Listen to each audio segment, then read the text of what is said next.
right, so this week we're gonna check out 6 reasons that you might not be able to handle moving to Torrance, California. So moving anywhere has its challenges, and so it's good to know what you're coming up against. And so the things that we're gonna bring up here in this video may be things that you're already aware of and you've just said, okay, that's the cost of moving, or they may be something new, and it's good just to hear a different experience from somebody that's lived there. And so these are all things that I've heard from people moving here that could be a deterrent. And so the first thing we're gonna check out is the cost. And so moving to Southern California is expensive compared to many other states or even places within the state. And so I think that's the biggest deterrent from people moving to Southern California or Torrance and just anywhere in Southern California is it is a higher cost of living than many other areas. And so the reason that people are doing it is maybe because they have the job opportunity to get a good paying job that's gonna be able to afford living in that area. But that is something to keep in mind if you are just looking at different places to live. Anywhere in Southern California is gonna be more expensive. And then within Southern California, each area has its own ups and downs. Even within the South Bay here, you've got Torrance and Redondo Beach and Manhattan Beach and Palos Verdes and a number of cities that have different costs of living. And so if this is not the right fit for you, still reach out, and then maybe I've got some other ideas of places you can live nearby, or also there's other options within Torrance, for instance, condos or renting, or maybe buying a smaller home or versus a larger home. But yeah, there's many opportunities, but cost is definitely a deterrent for many people.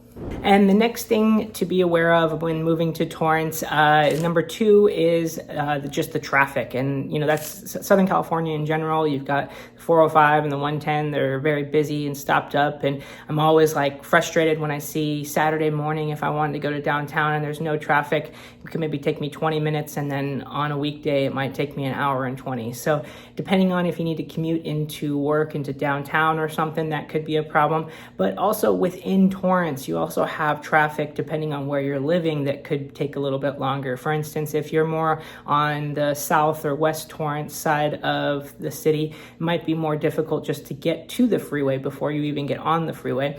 Or if you're more in northeast Torrance or some of the other areas of Torrance, it might be further if you want to spend the day at the beach, or just getting around town from one section of Torrance to another. Torrance is very big. There's many sections of Torrance that I don't go to on a daily just because it's outside of a 10-minute drive for me. So if you're somebody that likes to drive, get out and about, then maybe it's not a problem, but definitely keep that in mind. Not only are you going to be experiencing traffic if you're going towards downtown or somewhere into the city, you are also going to have some traffic depending on where you're at in Torrance, just getting in and out of the city.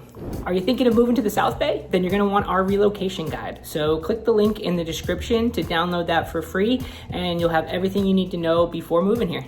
And the next one that I think deters people from outside of California, because if you grew up in California, you're probably used to it, but that's earthquakes. So I grew up with earthquakes, and I remember some of the earthquakes when I was younger where you're standing under a doorway and things are shaking and falling off the walls. And I remember in middle school and elementary school growing up, they still had earthquake drills where you'd get under a desk and practice, make sure that something doesn't fall under you. So it's definitely something that happens here. I lived in San Francisco for a number of years, and I remember having earthquakes there a lot. So if you're from outside of California, I think earthquakes maybe are a little bit more something worrisome. But if you're in California, you've probably experienced so many of them that you don't really notice unless it's a really big one. So not to say that it's not a hazard you should be taking lightly, but at the same time I do notice earthquakes often, and they're very small a lot of times, but if a big one hits, obviously that could be a big problem. And so that is something to keep in mind when moving here if you are worried about earthquakes.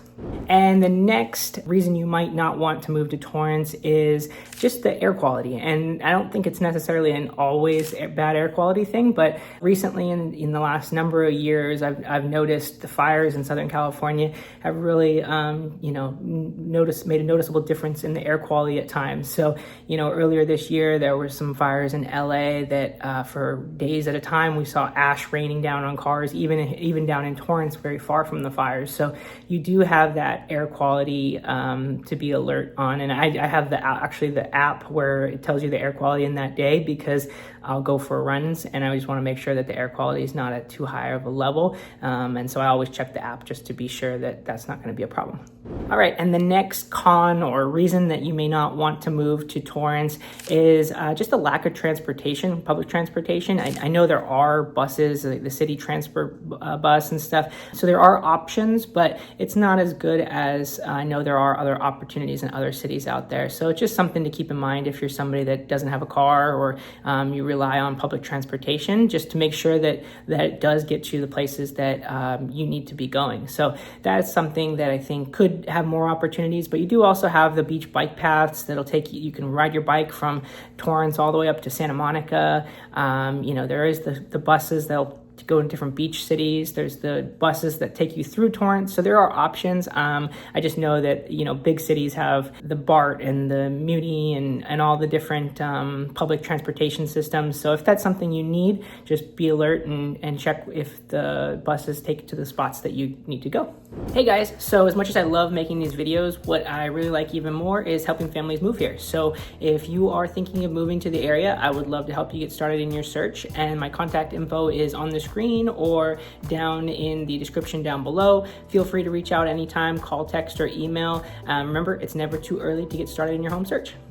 All right, and this last one is probably a pro or con. I don't even know. It just kind of depends on you and what your mood is, honestly, because it's just the lack of seasons. Southern California in general, but particularly in the beach cities, you don't really get a true summer, a true fall, a true winter. You get them sporadically throughout the year. I mean, there's days in the winter when it'll be 90 degrees, and there's days in the summer where it'll be cold and windy, and then, you never really feel that kind of changing of seasons. So if you're somebody that really needs that feeling of changing of seasons, that might be an issue. But if you're somebody that just likes, consistent, decent weather all year long, where you can be outdoors, go biking, running, swimming, there are some great advantages to that. We went to the pool the other day in May, and it's same kind of thing you could do in January or February in certain days in Southern California. So you're maybe not getting those hot summers, and you're not getting those real cold winters. So if you're somebody that just likes a consistent temperature all year long, it could be a good opportunity. And now for the question of the day. For those of you moving here, where are you thinking of moving to? Which beach city are you interested in? Comment down below.